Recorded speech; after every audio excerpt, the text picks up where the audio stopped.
하나님 말씀은 구약의 역대하 9장입니다. 역대하 9장 13절부터 31절까지의 말씀을 같이 찾겠습니다.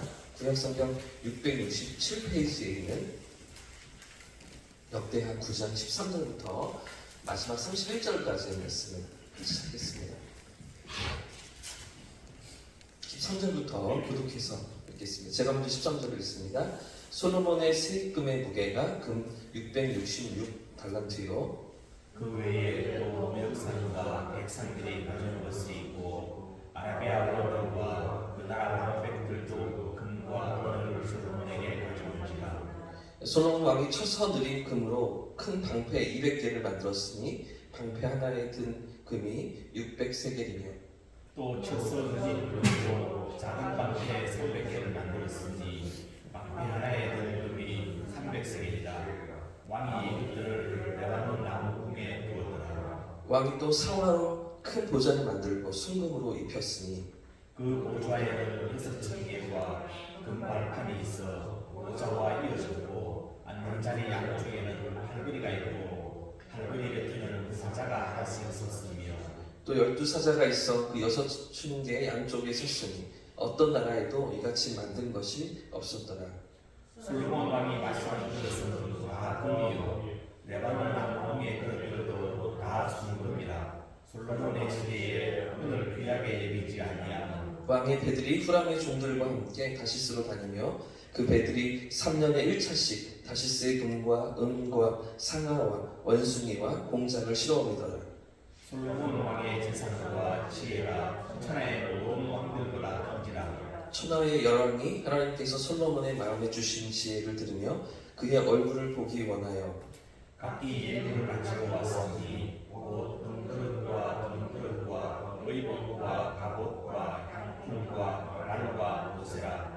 해마다 저런 수가 있었더라. 솔로몬의 병거 매는 말의 외양간은 4,000명, 마병은 12,000명이라. 병거성에도 두고 예루살렘 왕에게도 두었으며 솔로몬이 유브라데 강에서부터 블레셋 땅과 애굽 지경까지의 모든 왕을 다스렸으며 왕이 예루살렘에서 은을 돌같이 흔하게 하고 백향목을 평지의 뽕나무같이 많게 하였더라.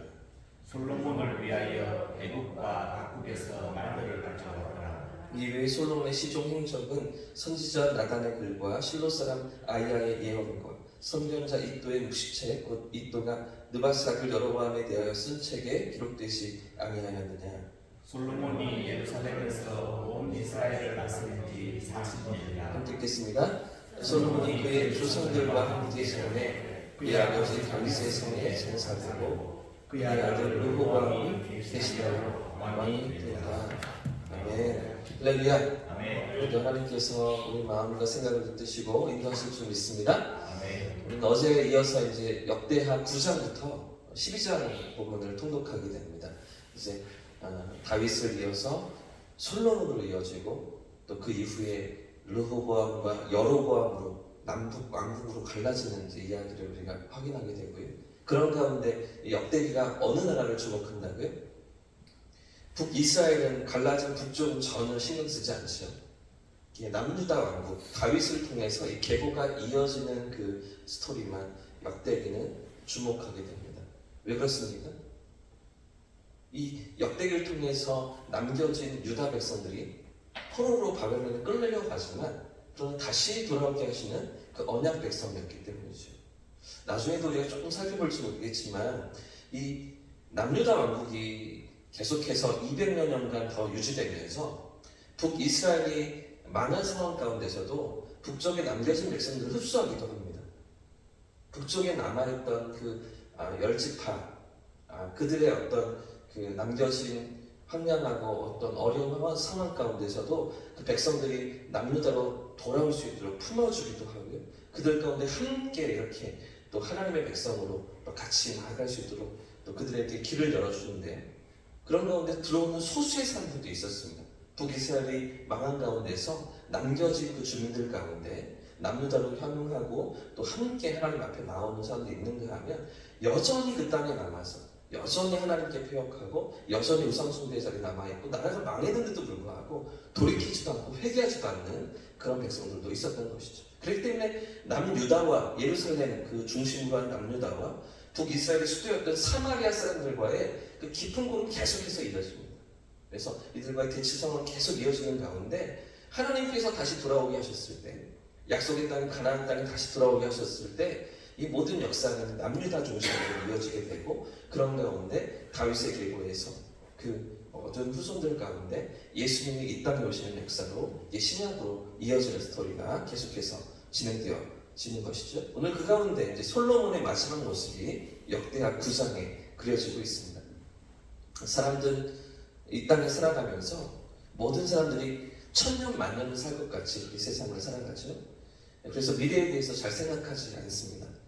당장 눈앞에 있는 것들에 마음을 빼앗긴 채 부지런히 그런 것들을 쫓아가면서 많은 사람들이 세상을 살아가는데요. 오늘 본문이 기록하는 솔로몬도 왕으로서 열심히 세상을 살았습니다. 그래서 솔로몬은 세금과 무역과 조공을 통해서 엄청난 그런 금들을 얻게 되는데요. 우리가 잘 아는 것처럼 이 솔로몬의 재산은 주변의 어떤 나라 왕보다 많았습니다. 또 솔로몬의 지혜도 그 어떤 지혜자와 비교할 수 없을 정도로 뛰어나지 않았습니까? 자, 그래서 많은 나라의 왕들이 솔로몬을 만나기 위해 예물을 들고 찾아왔다고 오늘 본문에 기록하고 있습니다. 자, 그런데 이처럼 40년 동안 영광스러운 왕의 자리에 올라서 존경받으며 명예를 얻고 살았던 솔로몬인데도 그에게 결국 무엇이 기다리고 있습니까? 이런 솔로몬에게 죽음이 기다리고 있죠. 결국 그도 세상을 떠나게 되고요. 그 아들 르호보암이 왕위를 이어받게 됩니다. 영원할 것 같았던 그런 솔로몬의 영광도 그의 죽음으로 끝나고 마는 것이죠. 자, 그런데 솔로몬이 살아생 전에 거두어들인 금이 얼마였다고 본문이 기록하고 있습니까? 13절 말씀을 보십시오. 13절 같이 한번 읽겠습니다. 시작. 솔로몬의 세금의 무게가 666달란트예요. 해마다 이렇게 거두어들였다는, 해마다, 매 해마다 666달란트를 지금 이렇게 무게로 이렇게 환산하면 23.3톤이랍니다. 23톤. 무엇이 23톤이라고요? 황금이에요, 황금. 황금을 그만큼 걷어들이고 있더라는 것이죠. 그래서 은을 흔하게 여겼다. 은은 이렇게 발에 차여서 신경 났었다. 이렇게 본문이 말하지 않습니까? 해마다 거둬들이는 세금과 조공을 합치니 이 정도 23톤이나 되었다는 거죠. 이 금을 가지고서 의전용, 실제로 쓰는 게 아니고요.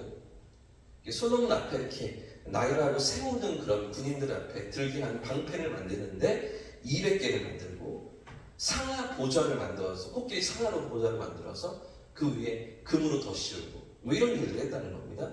자신이 사용하는 모든 것들을 다 금으로 만들 정도로 그야말로 황금 시대를 누렸던 왕이 바로 솔로몬인 것이죠. 근데 솔로몬이 가진 것이 이 황금만은 아니었습니다. 넓은 땅도 가지고 있었습니다. 솔로몬의 그 모든 영토를 확인해 보니까 이 아브라함의 고향이었던 유브라데스가 갈대아우르 강 건너기 직전부터 유브라데 강부터 애굽에 이르기까지 모든 전역을 그 일대를 다 솔로몬이 차지하고 가졌었다라고 기록하는 것인데 26절 말씀입니다. 26절도 같이 읽겠습니다. 시작. 솔로몬이 유브라데 강에서부터 블레셋 강과 애굽 지경까지의 모든 왕을 다스렸으며, 지금 이제 유브라데 강은 저 이제 동쪽을 얘기하는 거고요. 애굽은 저 남쪽, 서쪽을 이야기하는데 그 사이에는 블레셋을 언급하죠. 블레셋이 팔레스타인이 좀 강력한 민족이었기 때문에 그렇습니다. 블레셋, 팔레스타인. 이들까지도 차지하고 정복하고 그 발 아래 두었기 때문에 이 일대를 다 정복했다는 이야기를 26절에서 하고 있는 겁니다. 하나님이 주신 지혜로 그 넓은 지역과 모든 왕들을 위해 왕으로 또 통치하면서 그 모든 왕들로부터 존경과 명성을 한 몸에 받는 그런 솔로몬이었다는 것이죠. 그래서 많은 왕들이 솔로몬과 무역을 하고 싶었고 또 솔로몬을 만나고 싶어 했습니다.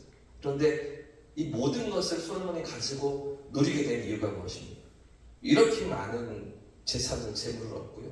이렇게 명성을 얻고요. 지혜를 얻고요. 많은 영토를 얻을 수 있었던 이 모든 것을 다스리게 된 이유가 무엇입니까? 다 하나님이 주신 것이었죠. 그가 하나님 앞에 1000번째를 드리면서 겸손하게 하나님의 지혜를 구했을 때 하나님은 그 지혜도 주시고 재물도 주시고 영토도 주시고 명성도 얻게 하시겠다고 약속하셨던 그대로 그의 삶이 누리도록 모두 전부 그 모든 풍요로움과 부요함은 하나님이 주신 것이었습니다. 자, 근데 문제가 무엇입니까? 이런 솔로몬의 삶에 안타까움이 무엇입니까?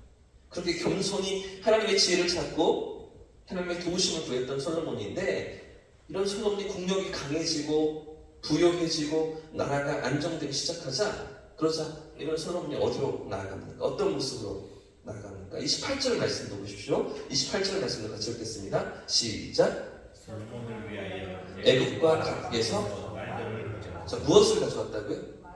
이렇게 말을 가져오는데요. 이게 별것 아닌 것 같은데 아주 좀 치명적인 문제가 있습니다. 애굽 각국으로부터, 또 애굽에서 여러 나라들에서 말들을 가져왔는데, 솔로몬이 서서히 군사력을 키우고 있었다는 이야기입니다. 서서히 이제 자기 힘을 키우는 그런 모습인데요. 다윗도 나라가 안정되고, 그죠? 주변 나라들을 다 잠재우고 전쟁이 어느 정도 이렇게 평정이 되자 다윗도 이런 실수를 하지 않았습니까? 그 아버지 다윗도 그런 연약함이 있었는데, 솔로몬 역시도 그런 자세로 이 안정된 상황 가운데 나아가고 있다는 것이죠. 신명기 17장 16절 말씀해 보시면 하나님께서 모세를 통해 이렇게 명령하십니다. 말을 많이 두지 말아라. 말을 많이 가지지 말아라. 이렇게 명령하십니다. 여기서 말이 무엇이냐면 군사력을 이야기합니다. 군사력이 강하면 강할수록 자신이 가진 힘을 내세우면서 내가 가진 권세를 의지하면서 하나님을 의지하지 않기 때문입니다. 그 군사들을 의지하기 때문이죠. 눈에 보이는 것들을 의지하기 때문입니다. 그래서 다윗도 넘어질 때 그 군사력을, 그죠? 군대를 전쟁에 나아갈 만한 그런 인구를 조사하면서, 그러면서 하나님 앞에 연약함으로 넘어지지 않았었습니까? 그래서 이 군사들을 많이 가지지 말아라. 너는 나를 의지하고 살아라. 내 힘을 의지하고 같이 가자. 이렇게 부르시는 건데, 그래서 하나님이 이것들을 금하셨던 것인데, 솔로몬은 이런 말씀의 경고를 까맣게 잊고서 군사력을 모으는데 열중하고 있는 모습을 지금 28절이 말들을 많이 가져왔다, 이렇게 말하고 있는 거예요. 그 결과 이스라엘이 어떤 모습으로 전락하게 됩니까? 결국 나라가 하나님을 떠납니다. 솔로몬도 하나님 마음을 떠나고요, 백성들도 하나님 마음을 떠나고요, 더 죄의 길로 나아가면서 나라가 분열되고 말았던 것이죠. 오늘 본문이 우리에게 교훈하는 것이 무엇일까요? 우리에게 본문이 말하고 있는 것이 무엇입니까? 결국 우리의 삶이 남기는 것이 무엇인가 하는 거죠. 우리의 삶이 무엇을 남깁니까? 솔로몬의 삶이 지금 무엇을 남기고 있습니까? 그 화려함과 영화로움과 명성과 지혜와 온 세상의 부러움을 받는 그런 왕 중의 왕으로 우뚝 선 것 같지만, 그에게 늘 따라붙는 꼬리표가 무엇입니까?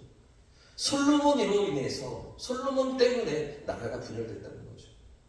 솔로몬의 믿음이 연약해지고 하나님을 떠났을 때 결국엔 그 후손이 복의 자리에서 저주의 자리로, 하나님의 말씀 앞에 살아가는 삶에서 하나님을 떠난 자리로 나아가고 있더라는 것입니다.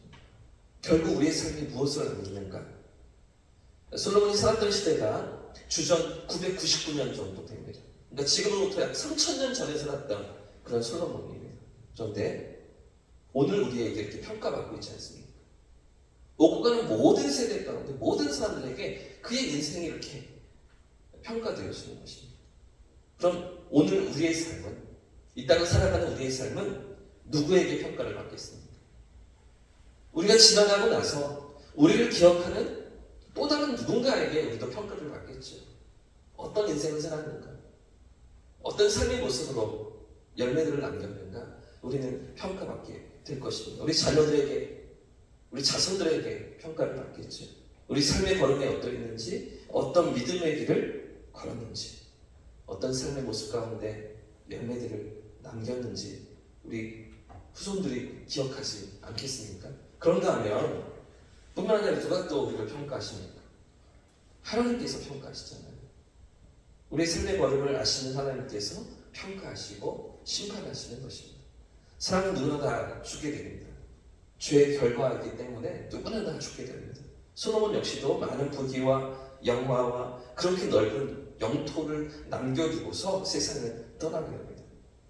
우리 역시도 영원히 살지는 못하지. 오늘 우리는 한 번뿐인 인생을 살아가면서 무엇에 소망을 두고 살아가고 계십니까? 어떤 열매를 남기기를 원하시면서 살아가고 계십니까? 영원하지 않은 세상의 것입니까?